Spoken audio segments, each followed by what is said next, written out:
je m'appelle Mohamed Moustapha Diouf et je suis directeur général de Bamtou. Donc à la base, je suis développeur. Donc j'ai été développeur, puis architecte Java J2E. Et à un moment donné, j'ai découvert en 2011 le Big Data. Et depuis lors, je ne pense pas faire autre chose, je ne pense plus faire autre chose que ça. Et je pense que j'espère vous convaincre aujourd'hui pourquoi ce choix. Alors, qui connaît le Big Data dans la salle? Bamtou et Uno, vous avez quoi? Qui connaît le Big Data? Alors, 7, 8. Qui en fait aujourd'hui? Alors, 2 personnes là-bas. Très bien. Alors, avant tout déjà, la notion de Big Data, enfin, moi j'aime pas trop. Parce que déjà, les gens vont penser big, c'est trop, c'est gros, donc il faut être gros pour en faire. À la place, moi, je préfère utiliser le terme de Smart Data. Parce que finalement, le Big Data, comme on va le voir, c'est un ensemble de technologies et de savoir-faire que l'on peut utiliser même si on est une toute petite entreprise. Alors, pour cet après-midi, enfin, la suite c'est quoi? Donc, la démo DataVis, on l'a déjà eu. Donc, on va voir c'est quoi le Smart Data.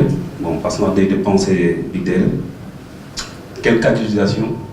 Comment le mettre en place chez vous? Parce que le principe aussi c'est ça. C'est pas qu'on vous encore pas compte comment nous le faisons pour d'autres clients, mais que vous puissiez vous projeter en interne dans vos différentes structures, comment mettre cela en place.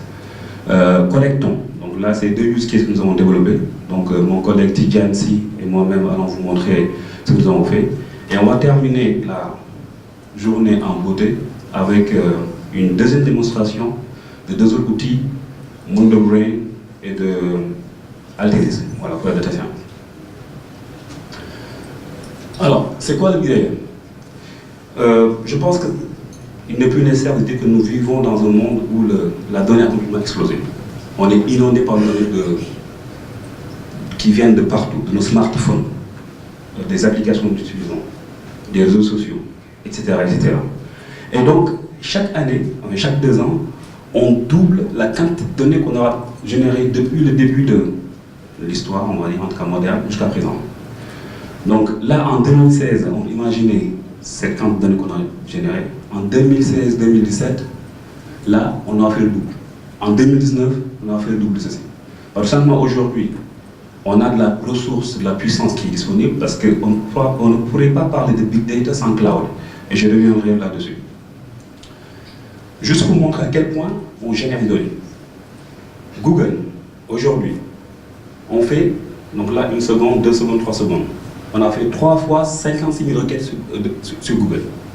Chaque seconde, il y a 56 000 requêtes qui sont effectuées sur Google.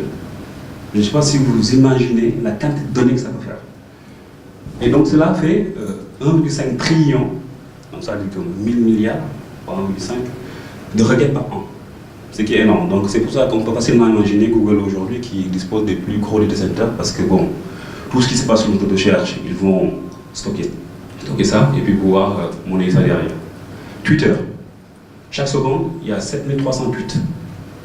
Un tweet, même si c'est quelques mots, 7300 tweets par seconde stockés, ça peut prendre la place. Et donc du coup, ça a fait 350 000 tweets par minute et 200 milliards de tweets par an. Et derrière, je pense que vous allez vous imaginer facilement que ce ne sont pas des systèmes traditionnels qui s'utilisent pour gérer tout ça. Une base de données Oracle ou MySQL, on peut toujours essayer. Et Facebook, c'est 2,19 milliards de users actifs par mois. Je ne vous parle même pas de quantité de données générées. Alors d'abord, je vais te demander un petit service. En général, lorsque je parle d'un sujet qui m'intéresse, j'ai tendance à déborder. S'il te plaît, vraiment à la raison, si c'est le cas. Et ce rythme-là n'est pas prêt de baisser. En 2016, il a été commercialisé 1,6 milliard de smartphones. En 2020, on aura 6,1 milliards de smartphones de commercialisés. Sachant que le taux de pénétration des smartphones en Afrique est juste énorme. Donc, qui dit smartphone parle d'appareils de plus en plus sophistiqués, donc des photos, les gens qui envoient des informations. Donc, la quantité de données va juste être astronomique. Donc en 2020 justement, on prévoit que chaque personne va générer 1,7 mégabits de nouvelles informations par seconde. Donc imaginez derrière la capacité que ça offre à mieux connaître sa clientèle. Qu'est-ce que les gens pensent de la marque? Qu'est-ce que les gens pensent du produit qu'on est en train de commercialiser? Et à cela s'ajoute, de plus en plus on a des objets connectés. On va avoir bientôt justement des chaises qui vont être monsieur, madame, levez-vous, ça fait 2 ans que vous êtes assis. Donc des objets connectés, aujourd'hui on commence à en avoir de plus en plus. Donc en 2016 on était de l'ordre de 6 milliards.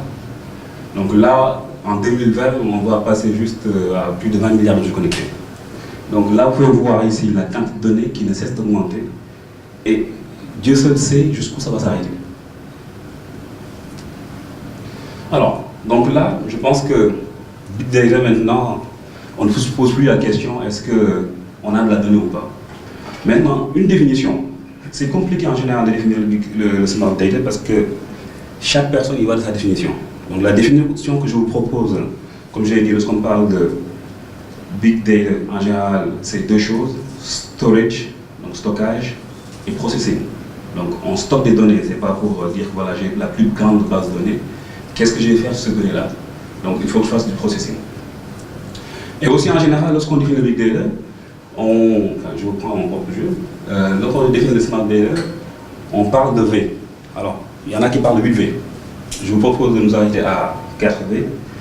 Donc le premier V, et c'est pas les voyages, villas, que l'on connaît. On a aussi 4 V au Sénégal, mais qui vous dit autre chose. Alors, donc le volume de données, je l'ai montré. Donc on génère de plus en plus de données.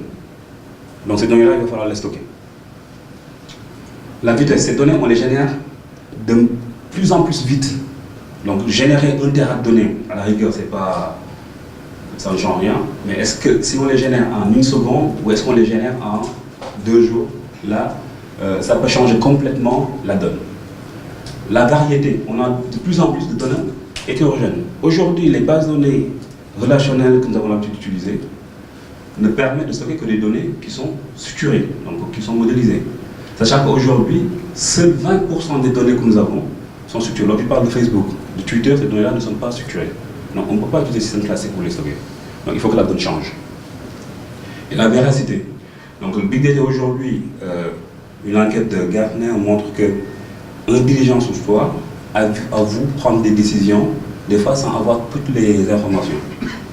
Aujourd'hui, avec le Big Data, le fait de pouvoir croiser les données qui sont dans une banque, dans le service prêt, dans le service de commerce de détail, on va pouvoir facilement vérifier des informations de l'utilisateur.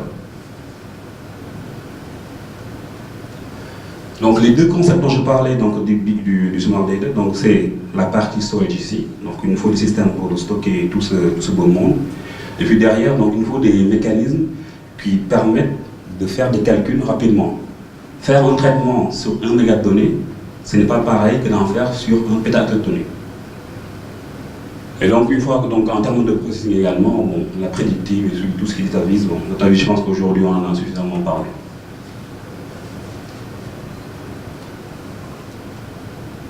Alors, donc pendant longtemps, on a essayé de gérer la donnée. Donc on a eu des systèmes. Donc là, il y a un chronogramme qui montre les différentes technologies qu'on a eues. Donc en 2017, enfin en 97, c'était plus des technologies Cognos. Bon, donc si dans la salle, il y en a qui ont du Cognos, bon, c'est le moment de se poser des questions. En 2020, enfin en 2000, on a commencé à avoir des outils comme Business Object. En 2010, SAS. Et puis maintenant, lorsqu'on parle de Smart Data en général, on pense systématiquement à la stack Hadoop. Alors, lorsque je suis tombé sur cette information sur Internet, bon, je me suis rendu compte à quel point la technologie allait évoluer vite.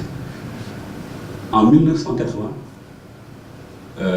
une baie informatique qui coûtait 1,137 milliard n'avait que 20 gigas de stockage. Le coût du giga était entre 32 000 et 710 000 $. Vous imaginez le coût du giga. Donc un serveur qui limite ne tenait pas dans cette salle avait uniquement comme moyen de stockage, en tout cas comme volume de stockage, que 20 gigas. Aujourd'hui, une carte micro SD qui a 32 gigas coûte 3 ou 4 $. Et à Dakar, on peut les trouver moins cher encore. Donc vous imaginez, aujourd'hui, pourquoi on est capable de parler de Smart Data, d'avoir des pétas, des états de données? C'est tout simplement aujourd'hui, la technologie a évolué, Et donc du coup, on peut pouvoir en mettre plus pour beaucoup moins cher. Et donc du coup, des théories, des algorithmes qu'on a étudiés depuis, l'intelligence artificielle depuis les années 70, maintenant on a moyen de les appliquer.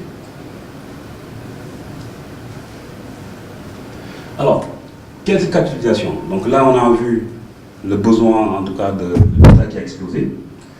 On a vu également, en termes, ce que c'était le smart data. Là, maintenant, comment est-ce que les gens l'utilisent? Alors, donc là, je suis tombé sur une vidéo de Google, de AUE Summit de cette année, et je ne peux pas m'empêcher de vous la montrer.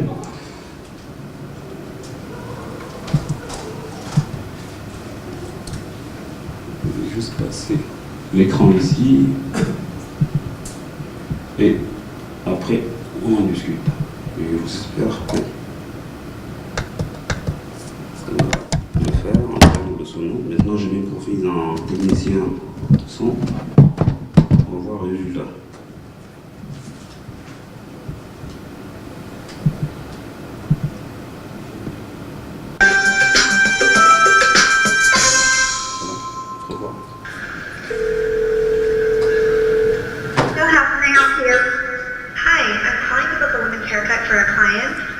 I'm looking for something on May 3rd. Sure, give me 1 second. Sure, what time are you looking for around? At 12 p.m. We do not have a 12 p.m. available. The closest we have to that is a 1:15. Do you have anything between 10 a.m. and 12 p.m.? Depending on what service she would like. What service is she looking for? Just a woman's haircut for now. Okay, we have at 10 o'clock. 10 a.m. is fine. Okay, what's her first name? The first name is Lisa. Okay, perfect. So I will see Lisa at 10 o'clock on May 3rd. Okay, great. Thanks. Great. Have a great day. Bye. Alors, là pour mes cousins serrères idolats qui ne parlent pas anglais, ce qui se passe, c'est que vous êtes en train de voir, donc c'est une discussion. Donc je pense que d'une personne qui appelle pour faire une réservation dans un salon de coiffure.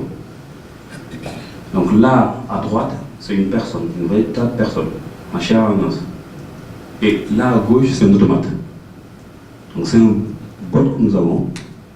Donc là, une personne de chez Google a juste demandé à son assistant, je veux vocal, je veux un rendez-vous dans un salon de coiffure, mercredi, vers 10h.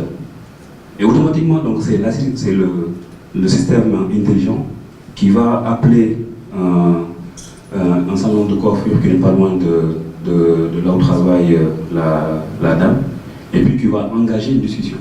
Et tout ça comment? Par analyse, reconnaissance vocale. Donc, même le que vous voyez, c'est juste adapté en fonction de la question. Donc là, en termes de processing, ce que je disais, cette théorie d'intelligence artificielle, donc tout ce qui est deep learning, les réseaux de neurones, ne date pas de maintenant, ça date d'il y a des années. Mais aujourd'hui, la technologie a suffisamment évolué pour nous permettre aujourd'hui de les implémenter. Et donc, imaginez les use cases que nous pourrions développer avec ces technologies-là. L'idée n'est pas de copier, parce que, comme on dit, même un lion qui copie un autre lion devient un singe. Mais c'est d'adapter ces technologies-là à la réalité que nous avons aujourd'hui, dans le contexte immédiat de nos entreprises, de nos États. Et je pense, automatiquement ici dans la salle, des idées, je pense que tout le monde doit en avoir. Donc je retrouve mes slides. Ça revient. Et ça, je peux faire ça.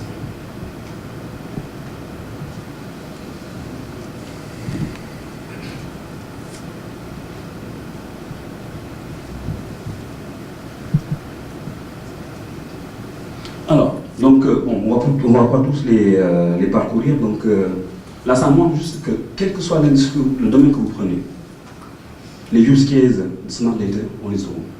L'exemple que j'aime bien, c'est lorsque la technologie permet de sauver des vies. Donc, l'exemple que je vais prendre, c'est c'est dramatique, mais vous allez voir que c'est extraordinaire. Donc, c'est un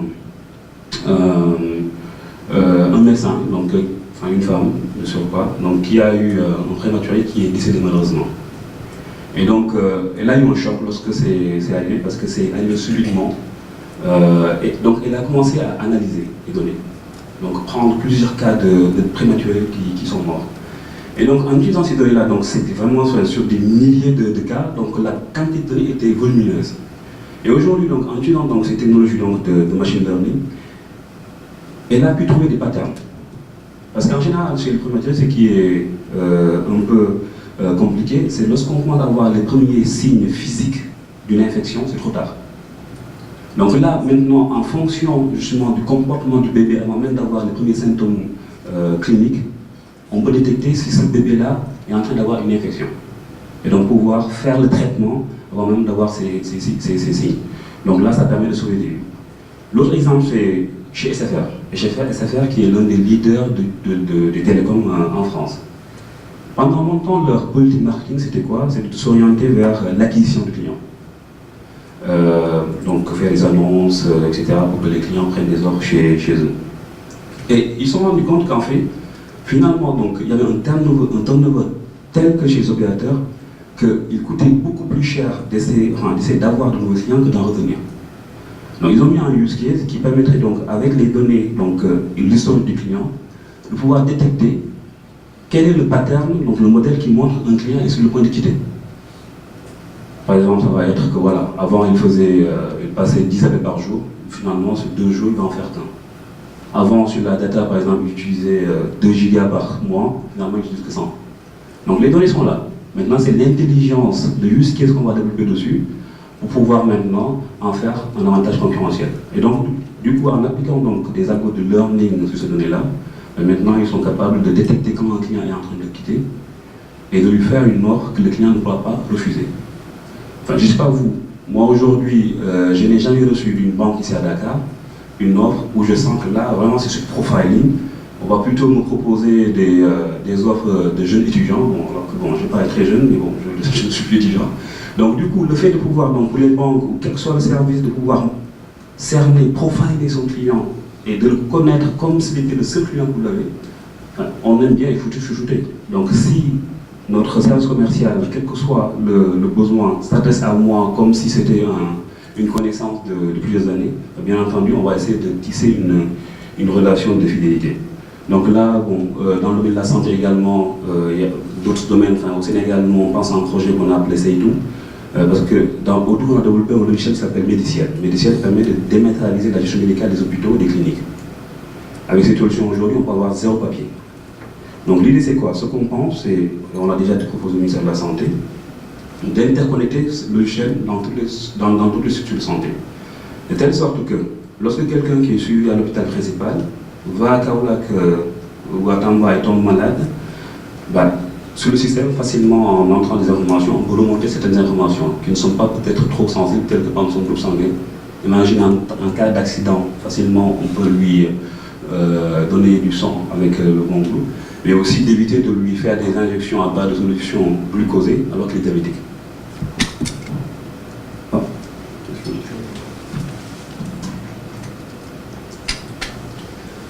Alors, le temps que ça va se remettre en marche. Alors, maintenant, comment est-ce que... Voilà, là j'ai parlé de Google, j'ai parlé de structures de santé ailleurs. Comment, en général, on met cette approche Smart Data dans une entreprise? Nous avons eu l'immense plaisir d'accompagner de grandes structures, notamment en Europe. L'une dans le domaine des transports ferroviaires et l'autre dans de la publicité. Et lorsque nous sommes arrivés, justement, donc il n'y avait rien sur le Smart Data. En général, comment est-ce qu'on s'y prend? Juste avant ça. Là, c'est l'ensemble des technologies. Non, je ne vous demande pas de tous regarder, c'est l'ensemble des technologies qu'on a autour du Big Data. Il y en a beaucoup. Je ne connais même pas, je pense, un centième de ce qu'il y a ici comme produit. Parce que chaque fournisseur aujourd'hui fournit des solutions Big Data. Donc, d'où l'intérêt justement d'avoir une bonne approche pour savoir quelle technologie utiliser pour le bon besoin. Et pour ça, donc, qu'est-ce qu'il faut? Donc, c'est faire appel à des experts donc, pour vous accompagner. Et bien entendu, bon, des experts, c'est ce que nous proposons également.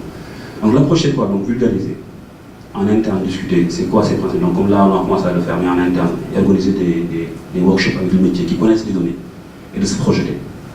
Choisir un bon use case. Faire un POC, donc un proof of concept. Et puis maintenant former, parce que dans ces technologies qui sont tellement structurantes pour une entreprise, il est hors de question de tout confier à une boîte externe. Donc ce qu'il faudrait, c'est également qu'en interne, on commence à acquérir ces compétences-là. Donc une bonne partie, une bonne formation. Et mise en place de l'infra et des services. Donc l'infra, comme le dit Vogel, VIP de Amazon, friends, don't let friends build data center. Donc un ami, ne laisse pas un ami construire un data center. À moins qu'on soit Orange ou Tigo, où là, on n'a pas trop le choix. Donc nous, en général, on pousse les gens à aller vers le cloud. Parce que ça coûte beaucoup moins cher. Et puis après, une fois qu'on a tout ça maintenant, et que le POC a été un succès, on va passer maintenant à la phase d'industrialisation. Alors, donc, la technologie maintenant, qu'est-ce qu'il faut utiliser comme techno avec tout ce qu'on a vu ici? Il y a des solutions propriétaires, mais comme Tamar l'a souligné dans son exposé, nous sommes une boîte profondément open source, parce que nous pensons que l'open source est noble pour l'Afrique. Le fait de prendre des services qui existent, des produits, pouvoir les customiser à ses besoins, parce qu'un SI, c'est capital, doit s'adapter à l'entreprise et non l'inverse. Donc, et nous, ça, on a aimé de suite, et donc du coup, on travaille essentiellement avec des solutions open source jusqu'à dernièrement. Bon, lorsqu'il fallait faire de la data vise avec Tableau, on n'avait pas trop le choix. Donc, pour la petite histoire, comment ça s'est passé? On était chez JC Deco, un leader mondial de la publicité. On a eu une architecture qui traitait jusqu'à des dizaines de milliers de requêtes par seconde. On traitait plus de 1 Tera de données par jour. On était vraiment content de notre architecture. Et lorsqu'il fallait faire des démos au métier, on arrivait, en termes de data vise, ce qu'on avait n'était pas terrible. Donc l'effet waouh, le métier limite, il se disait, mais eux, qu'est-ce qu'ils ont fait? Et c'est assez frustrant en tant que développeur ou architecte sur le projet. Et donc on a commencé à regarder quelles sont les solutions aujourd'hui. On les met à la main du métier, entre les mains du métier, et ils vont pouvoir exploiter les données que nous sommes en train de capter d'un peu partout.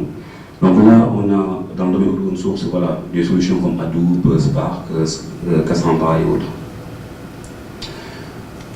Dans la techno aujourd'hui, dans le domaine open source, et puis de manière globale, lorsqu'on parle Big Data, il y a un nom qui revient souvent, c'est Hadoop.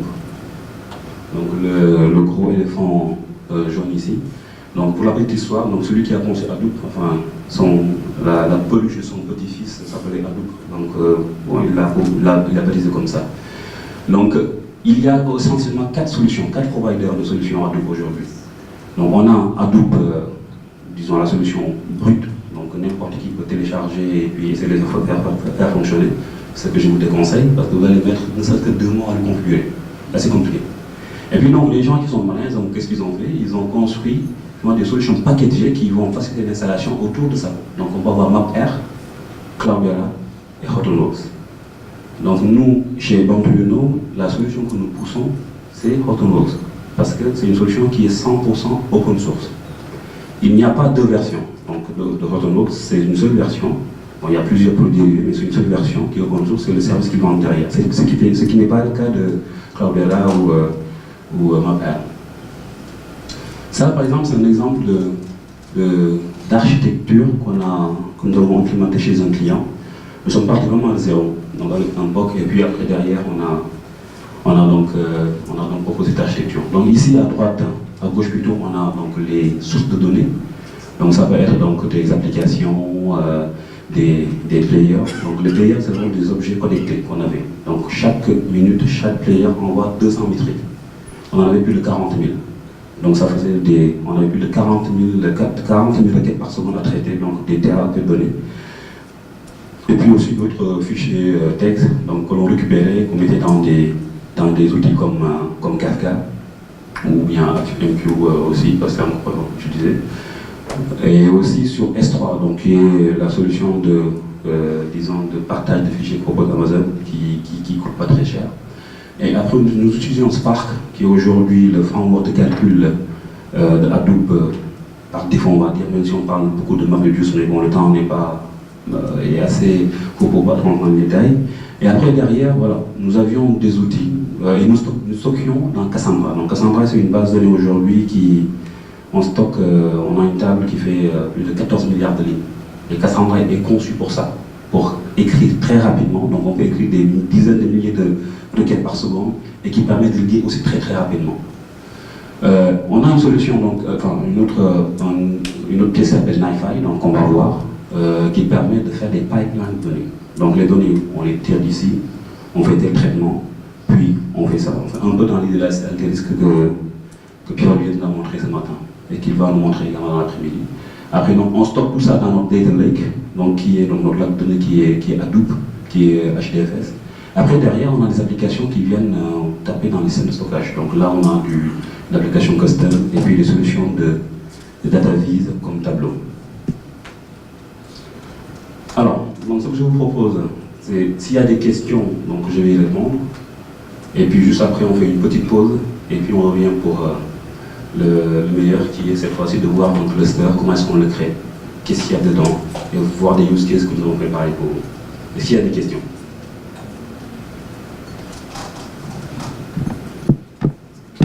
S'il n'y a pas de questions, là, je serai frustré. Non, le plus frustré, ceux qui se conçoivent clairement, ceux qui se conçoivent bien, s'annoncent clairement et nous montrent. Vu comme ça, d'accord. Moi, je suis formé au départ, mais depuis que vous avez pris le micro, je suis et je sens que ça. Merci beaucoup. Alors, donc, s'il n'y a pas de questions, on va aller refaire une petite pause, donc fraîcheur, juste dehors.